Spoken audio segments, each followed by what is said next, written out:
un bébé est capable de pousser des cris de 110 décibels. Mais combien faudrait-il de bébés pour rivaliser avec un concert de rock de 136 décibels?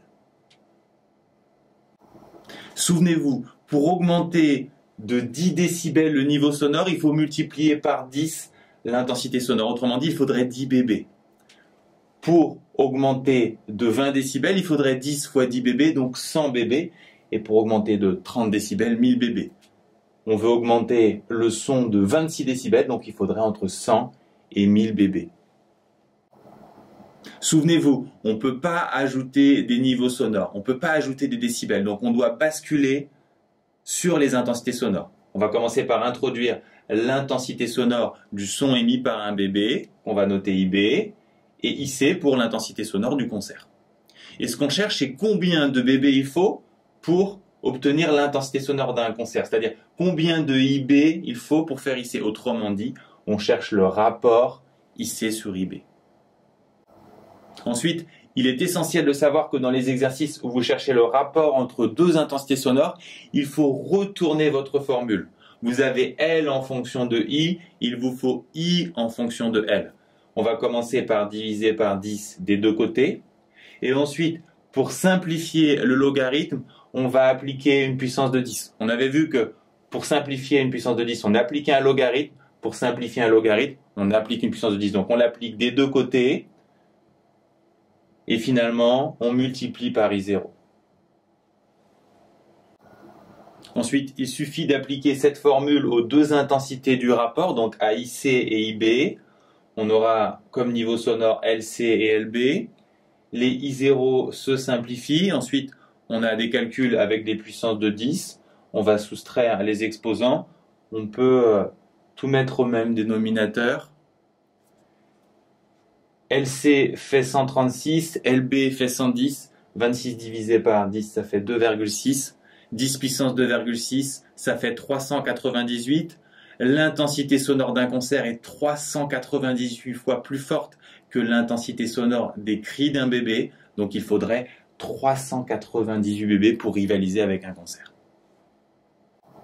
Cet exercice est un peu abstrait et très technique, vous avez vu. Moi, je vous conseille, quand vous révisez cette leçon, de noter intégralement la méthode sur votre fiche. Pour finir ce cours sur les ondes sonores, vous devez connaître les concepts de hauteur et de timbre. Tout d'abord, vous devez savoir que les notes de musique sont des sons périodiques. S'ils ont une période, ils ont aussi une fréquence. Et vous devez savoir que l'oreille humaine n'est pas capable d'entendre toutes les fréquences. Elle peut uniquement saisir les sons dont la fréquence est située entre 20 et 20 000 Hz. En musique, on peut se demander ce qui fait physiquement la différence entre le La d'un piano et le La d'une guitare. Et ce qui fait cette différence, c'est que les notes de musique ont plusieurs fréquences. En effet, si les notes de musique sont des ondes périodiques, elles ne sont pas sinusoïdales, elles ont une forme plus complexe, et s'il est assez facile de déterminer leur période par lecture, leur période étant associée à leur fréquence fondamentale, pour leurs autres oscillations, il est beaucoup plus difficile de déterminer leur fréquence avec un graphique en fonction du temps. C'est pour ça qu'on met à votre disposition un autre type de graphique qui s'appelle le spectre de fréquence. Sur un spectre de fréquence, c'est simple. La fréquence la plus petite est la fréquence fondamentale, aussi appelée harmonique de rang 1.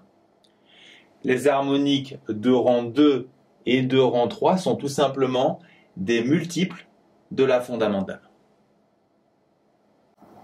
Ce qu'on appelle la hauteur d'une note, c'est tout simplement la fondamentale, qui est la même pour le La d'une guitare et le La d'un piano.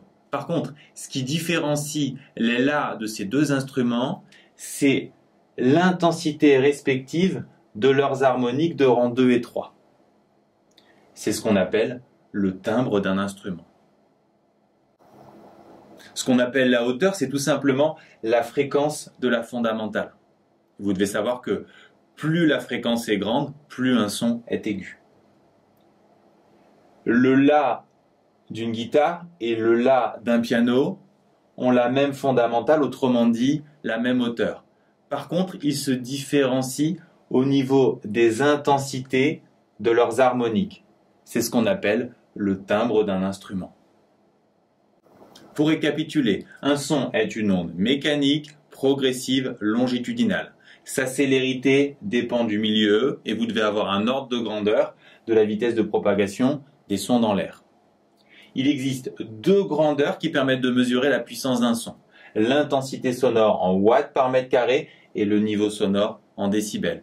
Ils sont reliés par une formule que vous devez connaître, dans laquelle I0 est le seuil d'audibilité. Vous devez savoir que si on multiplie par 10 l'intensité sonore, on ajoute 10 décibels et que si on atteint les 130 décibels, on est au seuil de la douleur. Les exercices délicats sont les applications de cette formule. Si vous connaissez les intensités sonores, on peut vous demander de déterminer une variation de niveau sonore, comme on l'a vu dans la vidéo précédente. Ou inversement, on peut vous donner des niveaux sonores et alors il faut déterminer un rapport sur les intensités sonores, comme on l'a vu au début de cette vidéo. Je vous conseille de noter les méthodes de résolution de ces exercices sur une fiche. Enfin, si on vous donne un spectre de fréquences, vous devez être capable de déterminer la fréquence fondamentale et celle des harmoniques. Et vous devez également maîtriser les concepts de hauteur et de timbre.